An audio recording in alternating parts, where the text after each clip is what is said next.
पर आ रही है, मुजफ्फरनगर पहुंचे हैं गृह मंत्री अमित शाह और थोड़ी ही देर में वृंदावन गार्डन पहुंचेंगे। अमित शाह कार्यकर्ताओं को संबोधित करेंगे और इसके बाद डोर टू डोर कैंपेन का भी उनका कार्यक्रम है।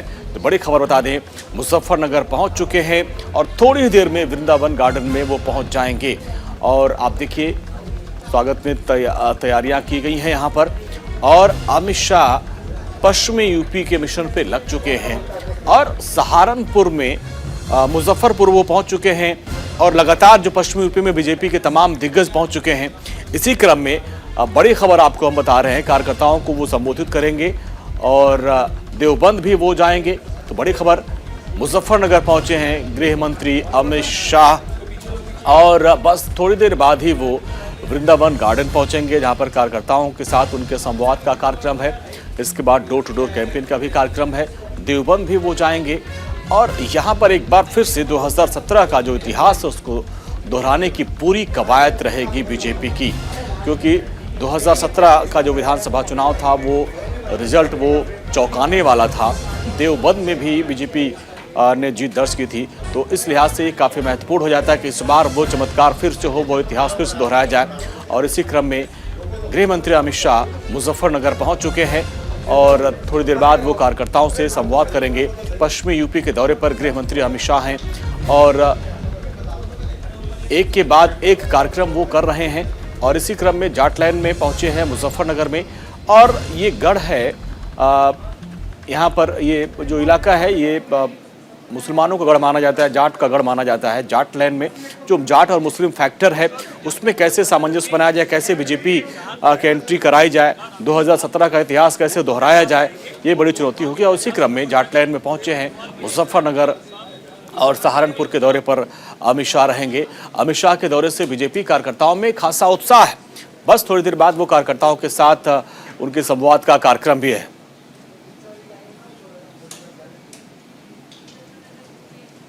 हम इस वक्त जनपद मुजफ्फरनगर के उस जगह खड़े हैं जहां गृह मंत्री भारत सरकार अमित शाह वोटरों के पास आएंगे और वोट मांगेंगे। यहाँ सदर प्रत्याशी कपिल देव अग्रवाल के लिए गृह मंत्री अमित शाह मुजफ्फरनगर के अंदर आ रहे हैं। और हम भगत सिंह रोड, जो व्यस्तम बाजार है जहां अमित शाह दुकानों पर जाकर प्रचार प्रसार करेंगे, वहां खड़े हैं। मेरे पीछे मेरे सहयोगी आपको दिखाएंगे किस तरह बाजार को भगवा रंग से, भगवा गुब्बारों से सजाया गया है।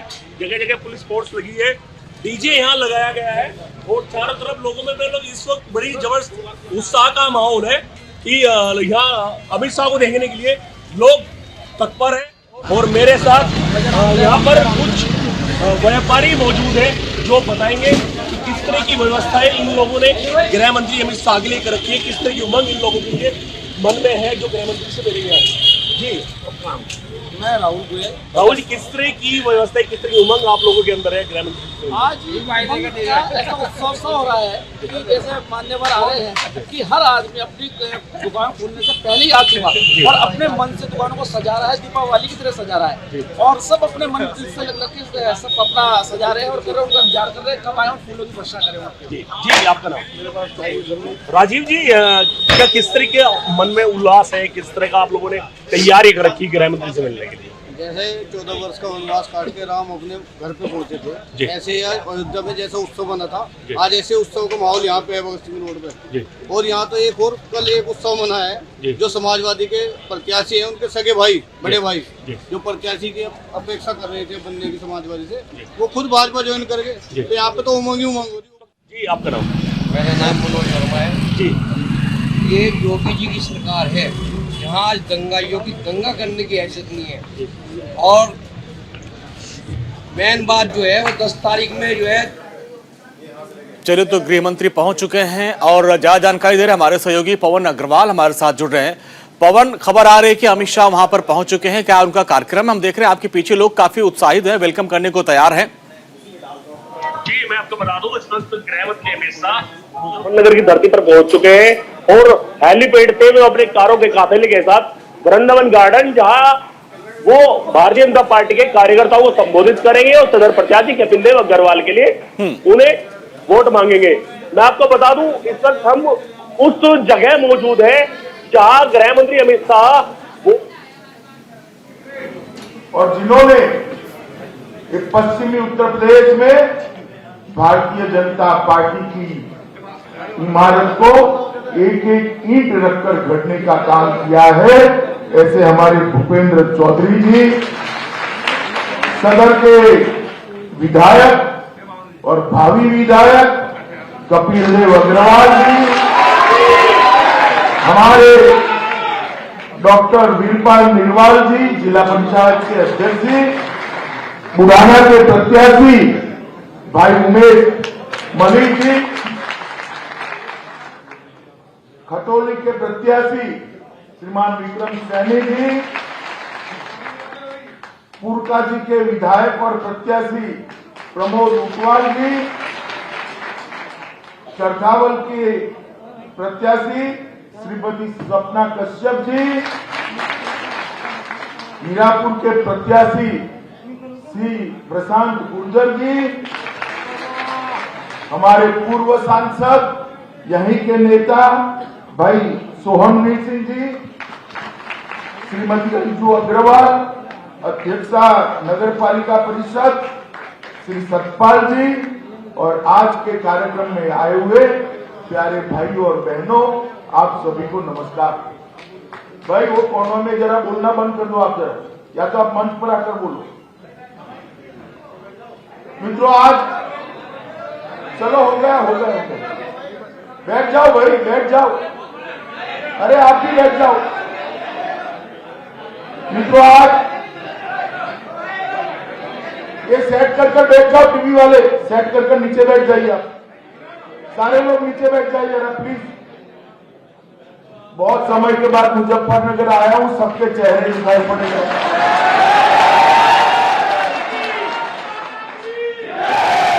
मित्रों, बहुत समय के बाद मुजफ्फरनगर की एक वीर भूमि पर मैं आया हूं। यहां आकर सबसे पहले महर्षि सुखदेव जी और राजा परीक्षित की ये भूमि को प्रणाम कर मैं मेरी बात की शुरुआत करता। स्वतंत्रता संग्राम में दूधली गांव के क्रांतिकारियों ने जो इतिहास यहां पर रचा है, उसको भी स्मरणांजलि देकर मैं प्रणाम करना चाहता हूं। आजादी का विकल्प फूंकने वाले आसाराम शर्मा जी को और यहां से ही पूरे देश के किसानों को किसान हित के लिए जागरूक करने वाले चौधरी चरण सिंह को भी मैं नमन कर मेरी बात की शुरुआत करता हूं। मित्रों, यही भूमि है जिन्होंने किसानों के लिए सदैव आवाज बुलंद की। श्री महेंद्र सिंह टिकैत को भी मैं प्रणाम करता हूं। मित्रों, आज मैं मुजफ्फरनगर आया हूं, तब 14, 17 और 19 तीनों चुनाव मेरे नजर के सामने से गुजरे। मैं जब प्रभारी बना उत्तर प्रदेश का, शुरू में ही दंगे हो गए। मैं यहां आया, मैंने दंगों की वेदना को जाना था, पहचाना था। आरोप करने वाले पीड़ित बन गए और पीड़ित थे उनको आरोपी बना दिया। खैर, मैं बाद में बात करूंगा, मगर मैं आज भी दंगों की वो पीड़ा को भूला नहीं। फिर भी 14, 17 और 19 को जब भी यहां भारतीय जनता पार्टी आई, जब भी मैं आया, जब भी मोदी जी आए, आपने भाजपा की झोली को वोटों से भरकर यहां से हमारे, यही मुजफ्फरनगर है जिसने 2017 में, 2014 में और 2019 भारतीय जनता पार्टी की उत्तर प्रदेश में प्रचंड विजय की नींव डालने का काम किया। यहीं से लहर उठती है जो काशी तक जाती है और हमारे विरोधियों का सुपड़ा साफ कर देती।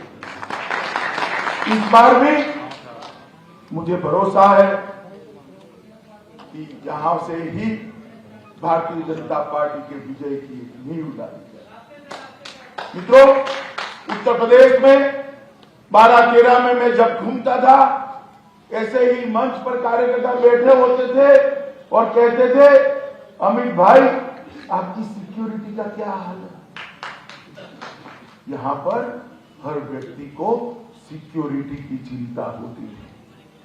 जिस प्रकार से सपा बसपा सपा के राज में माफियाओं ने इस प्रदेश को गिरफ्त में लिया था, गैंगे बन गई थी और धर्म के आधार पर, जाति के आधार पर राजनीति करने वालों का बोलबाला, भू माफिया हो और अनेक प्रकार के माफियाओं ने यहां पर अपना कब्जा जमाया था।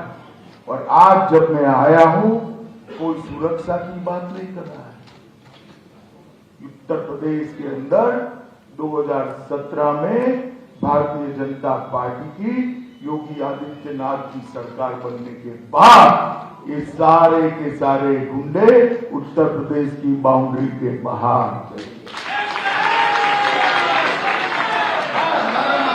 उत्तर प्रदेश को हमने वादा किया था कि हम उत्तर प्रदेश को माफियाओं से मुक्त करेंगे, उत्तर प्रदेश को सुरक्षा देंगे, इसको सलामत बनाएंगे, माताओं बहनों का सम्मान होगा, इनकी कोई छेड़खानी नहीं कर पाएगा।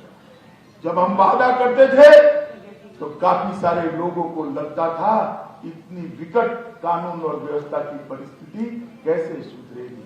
मित्रों, 2017 के बाद 2022 में आपके सामने आया हूं, भारतीय जनता पार्टी का रिपोर्ट कार्ड लेके आया हूं।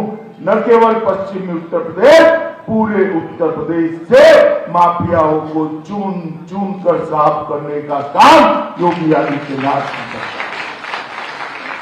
पहले सपा बसपा ने यहां शासन किया तो बहन जी की पार्टी है, वो आती थी तो एक जाति की बात करती थी, कांग्रेस पार्टी आती थी तो परिवार की बात करती थी, और अखिलेश बाबू आते थे तो गुंडा माफिया और तुष्टीकरण की बात करते थे।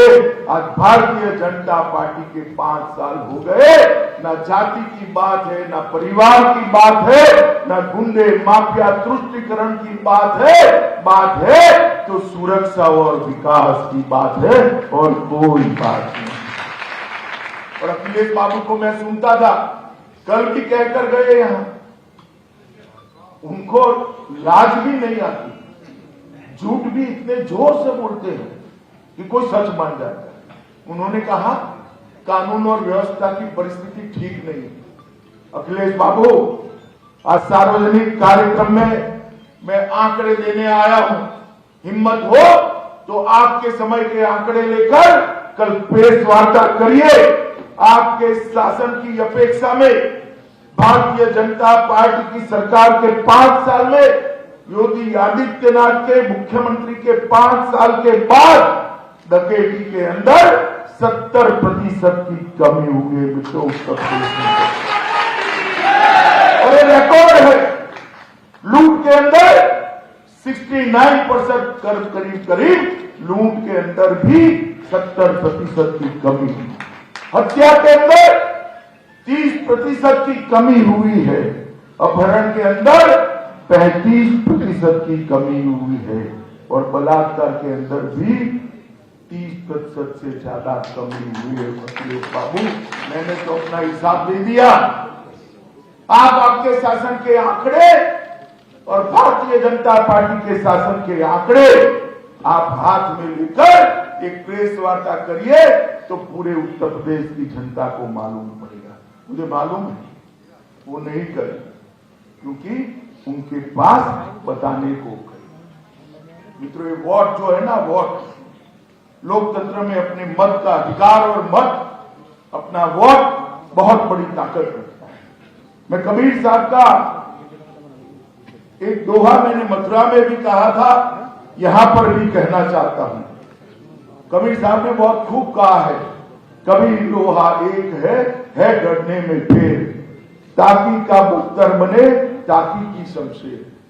उत्तर प्रदेश का वोट आपका एक ही है, वो माफिया राज भी ला सकता है और माफिया राज से मुक्ति भी दिला सकता है। अगर सपा बसपा के साथ गया वो तो फिर से जातिवाद की बात आएगी, फिर से माफियाओं का राज आएगा। अगर गया वोट भारतीय जनता पार्टी के पास तो मोदी जी के नेतृत्व में उत्तर प्रदेश देश का नंबर 1 राज्य बनेगा। मित्रों, उत्तर प्रदेश देश का नंबर 1। मित्रों, मुजफ्फरनगर के दंगे जिस प्रकार से वोट बैंक को ध्यान में रखकर दंगों में पुलिस ने कार्रवाई की, ऐसा पूरे देश में कहीं पर नहीं। जो पीड़ित थे उनको आरोपी बना दिया, जो आरोपी थे उनको पीड़ित बना, और हजारों केस, फर्जी केस दर्ज करने का काम किया है। मैं तो संजीव बालियान के नेतृत्व में भारतीय जनता पार्टी के संगठन को बहुत बधाई देना चाहता हूं कि फर्जी केस के सामने उन्होंने न्याय की लड़ाई लड़ी। चाहे अदालत में लड़नी पड़ी हो, चाहे रोड पर लड़नी पड़ी हो, और दंगों के समय भारतीय जनता पार्टी दंगों के पीड़ितों के साथ चट्टान की तरह खड़ी है। मैं आज भी मुजफ्फरनगर की जनता को पूछना चाहता हूं, पूरे पश्चिमी उत्तर प्रदेश की जनता को पूछने आया, यहां से लेकर सहारनपुर की जनता को पूछने आया कि आप भूले हैं क्या दंगे? जरा बोलिए जोर से, भूले हैं क्या? भूले हैं? नहीं तो फिर से अगर वो अकेले में गलती कर दी तो वही दंगे कराने वाले फिर से लखनऊ की गद्दी पर बैठ जाए। अगर कमल चुना तो दंगे नहीं होंगे। हमारे शासन में उत्तर प्रदेश के अंदर एक भी बड़ा दंगा नहीं हुआ। दंगा करने वाले जेल की सलाखों के पीछे। मित्रों, जिस प्रकार से भारतीय जनता पार्टी ने शासन किया है, इससे हमारी बात ये सही निकली है कि हमने यहां पर कानून का राज स्थापित किया है। मित्रों, अभी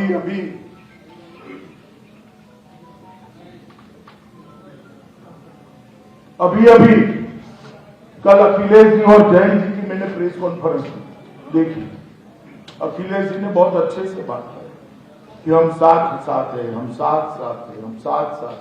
वो तो भैया दिखाई पड़ता है आप साथ, मगर साथ कब हो, कब तक हो?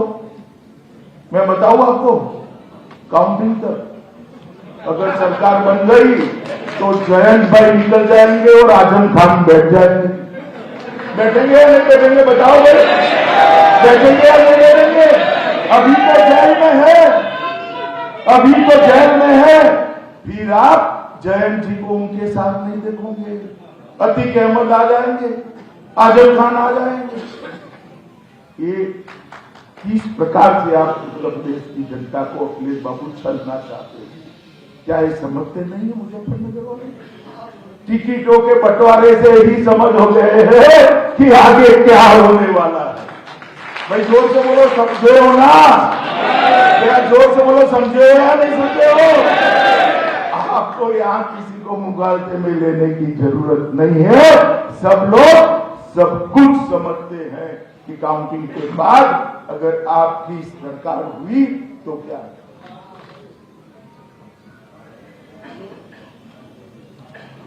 मित्रों, ये भूमि हमेशा वीरों की भूमि है, और विशेषकर जाट समाज हमारी सभी सुरक्षा बलों में और सेनाओं में भर भर कर हमारे समाज के लोग, यही धरती के लोग, यही पश्चिमी उत्तर प्रदेश और हरियाणा के लोग,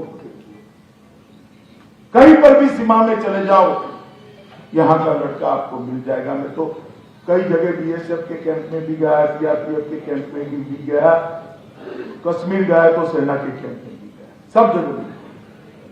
तो ये वीरों की हमेशा यहां पर देश की सुरक्षा के लिए जान देने वाले लोगों ने कभी पीछे मुड़कर नहीं। और भारतीय जनता पार्टी भी देश की सुरक्षा को प्राथमिकता पर रखने वाली पार्टी। 10 साल तक सोनिया मनमोहन की सरकार थी, याद है ना सरकार? याद है या नहीं है? जोर से बोलो। वो सरकार अकेली नहीं थी, सपा और बसपा का समर्थन था उनको। सपा ने भी समर्थन दिया था, बसपा ने भी समर्थन दिया था। 10 साल देश में शासन किया इन्होंने। 10 साल तक देश की सरहदों को सरहद के उस पार से पाक प्रेरित आतंकवादी आलिया मालिया जमालिया आते थे, देश में घुस जाते थे, हमारे जवानों का सर काटते थे और पैरों से अपमानित थे। बड़े दिल्ली के दरबार में जो नेतृत्व बैठा था, ये सपा बसपा कांग्रेस का नेतृत्व, उनके माथे पर जू नहीं रहती, वोट बैंक की लालच में उफ नहीं करती। बदला लेने की तो बात छोड़ो, आपने कृपा कर दी, 2014 में मोदी जी प्रधानमंत्री बन गए। प्रधानमंत्री बनने के बाद पाक प्रेरित आतंकवादियों को लगा कि ये सब अभी भी हम कर सकते हैं, ये सब हम अभी भी कर सकते हैं। तो उन्होंने उरी में हमला किया, अपने जवानों को जिंदा जला दिया, पुलवामा में हमला किया, 40 जवान मारे गए। मगर पाकिस्तान मुगालते में था, उनको मालूम नहीं था यहां प्रधानमंत्री बदल गया है, पार्टी बदल गई है। अब मनमोहन सिंह जी प्रधानमंत्री नहीं है, नरेंद्र मोदी जी प्रधानमंत्री है, और कांग्रेस सपा बसपा नहीं है, भारतीय जनता पार्टी की सरकार है। मित्रों, 10 दिन के अंदर सर्जिकल स्ट्राइक और एयर स्ट्राइक कर पाकिस्तान के घर में घुसकर आतंकवादियों का सफाया। आप मुझे बताइए भाइयों, इस देश को ये सपा बसपा कांग्रेस सुरक्षित रख सकते हैं क्या? जोर से बोलिए, रख सकते हैं क्या? उत्तर प्रदेश को सपा बसपा कांग्रेस सुरक्षित रख सकती है क्या? केवल और केवल नरेंद्र मोदी के नेतृत्व में भारतीय जनता पार्टी ही देश को सुरक्षित रख सकती है मित्रों। और ये चले हैं कहने के लिए हम कानून का राज लाएंगे। मित्रों, भारतीय जनता पार्टी हर क्षेत्र हर समाज के हमारे जो पूर्वज हैं उसका सम्मान करने में विश्वास करते। आज तक राजा महेंद्र प्रताप सिंह के नाम पर कुछ नहीं हुआ था। हमने राजा महेंद्र प्रताप सिंह के नाम पर अलीगढ़ विश्वविद्यालय का निर्माण कराने का काम किया और मोदी जी स्वयं वहां गए।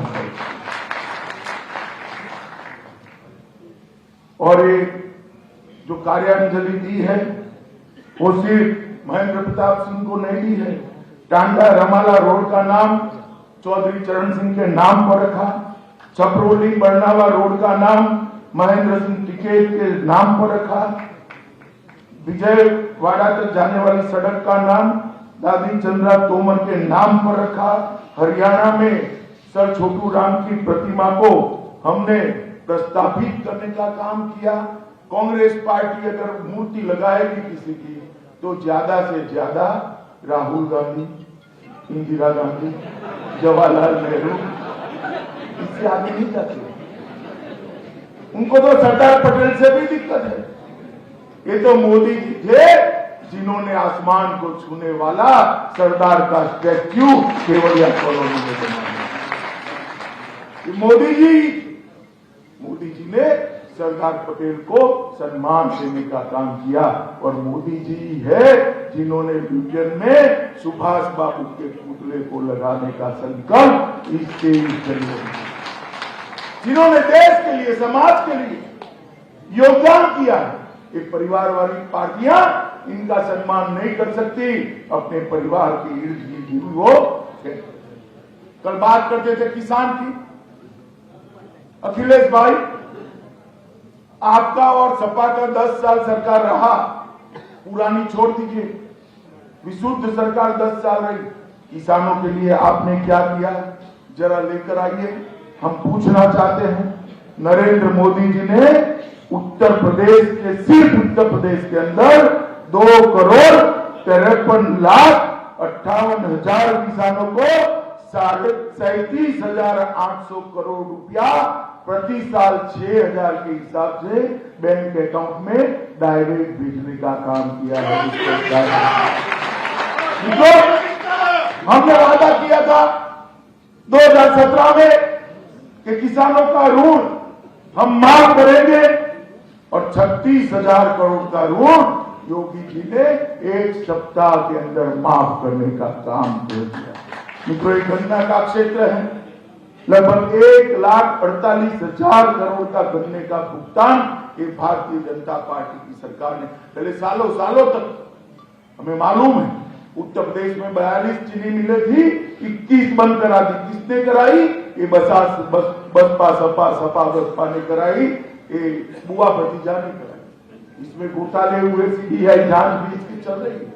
हमारे समय में एक भी चीनी मिल बंद नहीं। किसानों का 1,48,000 करोड़ रुपया समय पे चुकाने का काम किया। कुछ जगह देरी हो जाती है, मुझे कुछ किसान मिले थे, उन्होंने कहा कि अमित भाई कई बार देरी भी हो जाती है, मैं क्या करें, डंडा लेकर तो नहीं कर सकते, कितना जल्दी के हाथ जल्दी चुकाया मगर देरी होती है। हमने तय किया है, भारतीय जनता पार्टी के घोषणा पत्र में हम घोषणा करने वाले हैं कि जो देरी होगी उसका सूद वो मिल से वसूला जाए। सूद समेत किसानों को पैसा देने की बात की।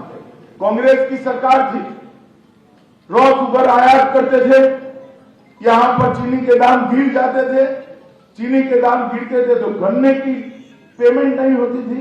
हमने रॉ शुगर पर इंपोर्ट ड्यूटी डालकर किसानों को प्रोटेक्ट करने का काम किया है और मित्रों परिणाम हुआ है 20-21 की साल में 3,868 लाख टन गन्ना, जो पूरे भारतवर्ष में सबसे ज्यादा है, और 427 लाख टन चीनी, जो भी पूरे भारतवर्ष में सबसे ज्यादा है। वो बड़ी खबर, मुजफ्फरनगर पहुंचे गृह मंत्री अमित शाह और इस दौरान उन्होंने सपा बसपा, खासकर सपा पर जोरदार हमला बोला और उन्होंने मुजफ्फरनगर की जनता का शुक्रिया भी अदा किया। उन्होंने कहा कि मुजफ्फरनगर से लहर उठती है, काशी तक जाती है, पूरे यूपी में उठती है और विरोधियों के सूपड़े साफ हो जाते हैं। और इस दौरान उन्होंने सपा और आरएलडी की प्रेस कॉन्फ्रेंस पर भी करारा पलटवार किया। उन्होंने कहा कि अखिलेश जी बोलते हैं कि हम साथ हैं, लेकिन सवाल यह कि वो कब तक साथ रहेंगे।